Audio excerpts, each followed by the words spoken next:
तो last episode के and पे हमने देखा था कि हमारा वीज योनो जो होता है अभी भी डिसाइपल्स के ऊपर पत्थर फेंक रहा होता है। अब यहाँ पर पत्थर जो होता है उनका साइज बड़ा होता जा रहा होता है। तो एक लड़का वहाँ पर पैंग अकेला ही बचता है और वहाँ पर उसके अटैक्स को अवॉइड कर रहा था। बाकी के सभी लोग तो बेहोश हो चुके होते हैं। तो काफी हद तक वो बेहतर हो चुका होता है, लेकिन यहाँ पर कितनी देर तक उसके अटैक्स को अवॉइड करेगा। तो उसे कहता है, मास्टर जी तुम कर क्या रहे हो, तुम्हारे पत्थरों का साइज यहाँ बड़ा नहीं होता जा रहा। पहले तुम छोटे पत्थर यूज कर रहे थे और अब यहाँ पर तुमने बड़े पत्थर यूज करने शुरू कर दिए हैं। साथ ही वो कहता है लेकिन यहाँ पर जो कुछ नहीं हुआ था वो आज यहाँ पर हो चुका है। इस लड़के ने जहाँ पर जितने भी डिसाइपल सभी लोगों को बुरी तरह जख्मी करके ग्राउंड के ऊपर फेंक रखा है। अब इनमें से ज्यादातर डिसाइपल्स ऐसे होंगे जो कि रोते धोते वापस जाएंगे, जाकर अपने पेरेंट्स से रिक्वेस्ट करेंगे कि हमें इस क्लास में नहीं रहना। तो वीज योनो से कहता है कि देखो तो जरा, तुम तो यहाँ पर इन सभी में से काफी ज्यादा बेहतर हो, तुम यहाँ पर इनसे एक्स्ट्रा ऑर्डिनरी, और मुझे लगता है कि बहुत ही जल्दी तुम यहाँ पर बेहतर हो जाओगे। वीज योनो से कहता है कि चलो आप जल्दी से रेडी हो जाओ, जब तक तुम्हें यहाँ पर पत्थर की हिट नहीं लगती तब तक मैं यहाँ पर पत्थर थ्रो करता रहूंगा। जबकि वो लड़का उसे कहता है रुको रुको रुको, प्लीज रुको तो सही, आज किस किस्म की ट्रेनिंग है, मुझे तुम्हारी समझ नहीं आ रही कि तुम मुझे किस तरह की ट्रेनिंग दे रहे हो। तो वीज योनो से कहता है कि मैं तुम्हें बताया ना ये स्टोन डॉजिंग ट्रेनिंग है। तो उसे कहता है लेकिन इस तरह की कोई ट्रेनिंग होती है क्या, क्या वाकई में इससे कोई फायदा होने वाला है। तो वीज योनो से कहता है कि मुझे ये तो नहीं पता कि तुम्हें इससे कोई फायदा होने वाला है, लेकिन ये सेल्फ स्टडी से ज्यादा बेहतर है। मैंने तुम लोगों से कहा था ना कि सेल्फ स्टडी करो, लेकिन तुम लोगों ने कहा कि तुम्हें यहाँ पर ट्रेनिंग सेशन चाहिए और इसी वजह से मैं तुम्हें यहाँ पर लेसन दे रहा हूँ, तो चुपचाप यहाँ पर लेसन को लो। तो वो लड़का उसे कहता है लेकिन मेरा एक और सवाल है, प्लीज यहाँ पर मुझे एक बात तो बताओ, क्या आपने भी यहाँ पर सेम ट्रेनिंग की थी। तो वीज योनो से कहता है कि हाँ मैंने भी सेम ट्रेनिंग की थी। तो इसी के साथ ही वीज योनो वहाँ पर अपने ट्रेनिंग के डेज को याद कर रहा होता है कि मास्टर वहाँ पर अपनी एनर्जी के साथ पत्थर थ्रो करते थे, जिसकी वजह से हमारे वीज योनो को जबरदस्ती ट्रेनिंग करनी पड़ी थी। तो वो लड़का उससे पूछता है कि आपने कितने सालों तक यहाँ पर ये पत्थर को डॉज करने वाली ट्रेनिंग की। तो वीज योनो कहता है कि मैं पूरे 2 साल तक पत्थर को डॉज करने वाली ट्रेनिंग करता रहा, उसके बाद में बेहतर हो गया था। लेकिन तुम्हें परेशान होने की जरूरत नहीं है, तुम्हारा मास्टर ज्यादा अच्छा है। अभी मैं तुम्हें यहाँ पर ऐसे सिखाऊंगा ना, सिर्फ 2-3 महीनों में तुम देखना इन पत्थरों को डॉज करने के लायक हो जाओगे और तुम मुझसे भी ज्यादा बेहतर बन जाओगे। आप जल्दी से रेडी हो जाओ। और इसी के साथ वीज योनो फिर से उसके ऊपर पत्थर थ्रो करता है। तो वो लड़का जो होता है वहां पर सारे के सारे अटैक्स को अवॉइड कर लेता है और साथ ही वो सोच रहा होता है कि जहां पर इसके कॉन्ट्रैक्ट के अंदर लिखा हुआ था कि फीस जो है वो रिफंडेबल नहीं है, अगर तुम लोग क्लास को छोड़ते भी हो तब भी यहाँ पर तुम्हें फीस वापस नहीं मिलने वाली। तो यहीं पर से शाम के वक्त का सीन दिखाता है कि जनरल स्ट्रेटजिस्ट बैठे होते हैं और उनके पास जो वाइस इंस्ट्रक्टर होता है वो आता है। तो जनरल इंस्ट्रक्टर तो हमारे जनरल स्ट्रेटजिस्ट से कहते हैं कि वाइस इंस्ट्रक्टर बताओ कि इस वक्त क्या करने के लिए आए हो, क्या तुम यहाँ पर मुझे कुछ। वाइस इंस्ट्रक्टर जो होता है अपने हाथ में वहां पर पेपर्स का एक बंडल लेकर आता है और उसे कहता है कि ये सारी की सारी फॉर्मल पिटीशंस हैं, यानी कि ये सारी शिकायतें हैं जो दर्ज की गई हैं, एप्लीकेशंस हैं जो कि वीज योनो के खिलाफ हैं। वो लोग यहाँ पर से अपनी क्लास को कैंसिल करवाना चाहते हैं, वो चाहते हैं कि उनकी फीस उनको वापस दी जाए और साथ ही उन्हें यहाँ पर इस क्लास को छोड़ना है। ये बात सुनते ही वो कहता है कि उस कमीने ने यहाँ पर अब क्या कर दिया। तो जनरल स्ट्रेटजिस्ट उससे कहता है कि मुझे एक बात तो बताओ कि क्या वो लड़का अभी भी यहाँ पर सारा दिन सोया रहता है, इसी वजह से वो बच्चे चाहते हैं कि वो क्लास को खत्म कर दें। तो वाइस इंस्ट्रक्टर उनसे कहता है अगर वो सारा दिन क्लास में सोया रहता तो फिर ज्यादा बेहतर था, अभी वो यहाँ पर उनको लेसन्स दे रहा है। तो ये बात सुनने के बाद जनरल स्ट्रेटजिस्ट कहते हैं ये तो अच्छी बात है ना कि वो लोगों को लेसन्स दे रहा है, इसीलिए तो उसे यहाँ पर एक गोल्डन यांग दिया गया था पर पर्सन के हिसाब से कि वो लोगों को यहाँ पर अपने तरीके से सिखाएगा।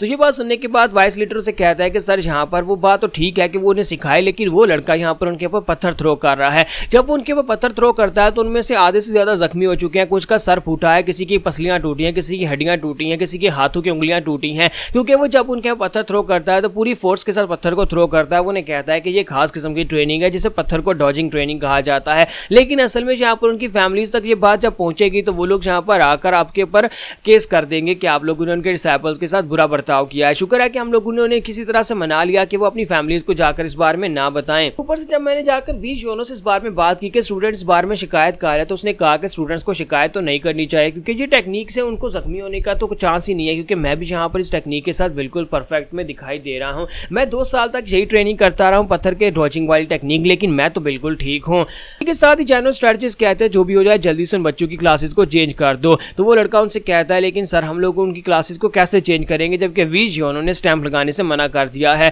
उसकी स्टैंप लगेगी तभी तो इन लड़कों को उसकी क्लास से निकाला जा सकता है, क्योंकि वो इनका इंस्ट्रक्टर है, इसी वजह से वो इतनी आसानी से उनकी क्लास से निकालने को तैयार नहीं है। तो ये बात सुनने के बाद जनरल स्ट्रेटजिस्ट कहते हैं कि मुझे समझ नहीं आ रही कि आज यहाँ पर जोंग हान ने इस तरह का बच्चा पैदा ही क्यों किया। ये बच्चा तो हमारे लिए बहुत बड़ी दिक्कत बन चुका है। अगर इस लड़के वीज योनो का बाप जोंग हान जहाँ पर आ जाता है तो देखना मैं उसकी बुरी हालत कर दूंगा कि यार उसने यहाँ पर इस तरह का एक मॉन्स्टर और बेवकूफ बच्चा क्यों पैदा किया है। इस वक्त वो है कहाँ पर। जब किसी के साथ बाहर से एक लड़का आता और कहता है कि सर मुझे आपसे बात करनी है, तो जनरल स्ट्रेटजिस्ट कहते हैं बाद में, अभी मैं काफी गुस्से में हूँ। जबकि उसे कहता है लेकिन सर ये बात बहुत ज्यादा इंपॉर्टेंट है। तो वो कहता है अच्छा जल्दी से बताओ क्या बात है। तो वो लड़का उसे कहता है कि सर इस वक्त फोर्ट्रेस के दरवाजे के ऊपर एक आदमी आकर खड़ा अपनी फैमिली के साथ और वो कह रहा है कि वी योनो का फादर है। ये बात सुनने के बाद जनरल स्ट्रेटजिस्ट कहते हैं क्या वी योनो का फादर जोंग हान जहां पर आ चुका है, मैं उसी कमीने का तो इंतजार कर रहा था। जनरल स्ट्रेटजिस्ट जो होता है बड़ी तेजी के साथ भागते हुए दरवाजे की तरफ चले जाते हैं, जबकि दरवाजे के ऊपर का सीन दिखाता है कि मास्टर जोंग हान अपनी फैमिली के साथ वहां पर पहुंच जाते हैं और कहते हैं काफी अरसे के बाद जगह के पर वापस आया हूं,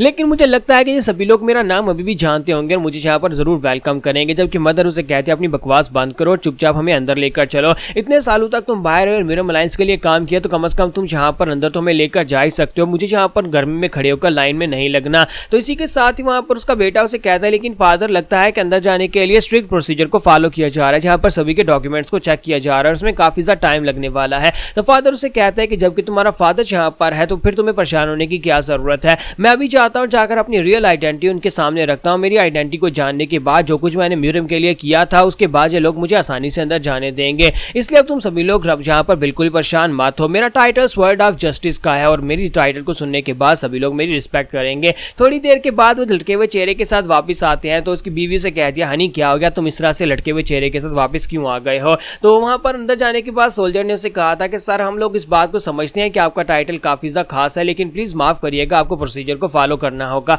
जैसे कि बाकी के सभी लोग लाइन में लगे हैं, आपको भी यहाँ पर लाइन में लगना ही होगा। तो इसी के साथ उसका बेटा उसे कहता है कि फादर चले कोई बात नहीं, हम लोग यहाँ पर लाइन में लग सकते हैं, कोई बात नहीं। जबकि फादर सोच रहा होता है कि लगता है कि मेरा टाइम खत्म हो चुका है, वैसे भी यहाँ पर अगर जनरल स्ट्रेटजिस्ट को मेरे नाम के बारे में पता चल जाता कि मैं यहाँ पर आया हूँ तो वो तो भागता हुआ यहाँ पर आ जाता। तो इसी के साथ ही वहाँ पर जनरल स्ट्रेटजिस्ट भागते हुए अंदर से आते हैं और चलाकर उसे कहते हैं कि वी जोंग हान, वो दूर से चलाकर उसका नाम ले रहे होते हैं। जबकि मास्टर जोंग हान जो होते हैं वो भी कहते हैं ये तो वाकई में यहाँ पर भागता हुआ आ गया है, मैंने तो यही सोचा था कि जब इसे पता चलेगा ये भागता हुआ मुझे ग्रीट करने के लिए खुद यहाँ पर आएगा। और उसकी फैमिली हैरान हो रही होती है कि वाकई में यहाँ पर जनरल स्ट्रेटजिस्ट हमें वेलकम करने के लिए यहाँ पर आए हैं। तो मास्टर जोंग हान जो होते हैं उसे कहता है काफी अरसे के बाद तुम्हें देख रहा हूँ एल्डर स्ट्रेटजिस्ट। तो एल्डर स्ट्रेटजिस्ट दूर से चिल्ला रहा होता है वी जोंग हान। तो मास्टर जो होते हैं वो भी वहां पर चिल्लाकर कहते हैं स्ट्रेटजिस्ट आ जाओ, मेरे गले लग जाओ। दोनों वहां पर एक दूसरे के गले लगने के लिए आगे बढ़ते हैं, लेकिन उसे क्या पता था कि मास्टर जनरल स्ट्रेटजिस्ट जो होते हैं उसे गले लगने के लिए बल्कि उसे पंच मारने के लिए आगे बढ़ रहे हैं। तो जनरल स्ट्रेटजिस्ट आते हैं और आते साथ उसके मुंह पर एक जबरदस्त पंच दे मारते हैं और उसे वहीं पर ग्राउंड के ऊपर गिरा देते हैं और कहते हैं कमीने कहीं के ये किस किस्म का लड़का पैदा किया है तुमने। यहाँ पर हमारी एपिसोड 67 का एंड होगा और नेक्स्ट एपिसोड में देखेंगे कि अब यहाँ पर क्या फैमिली वी योनो को संभाल पाएगी और क्या फाइनली हमारा वी योनो अपनी फैमिली से मिलने वाला है।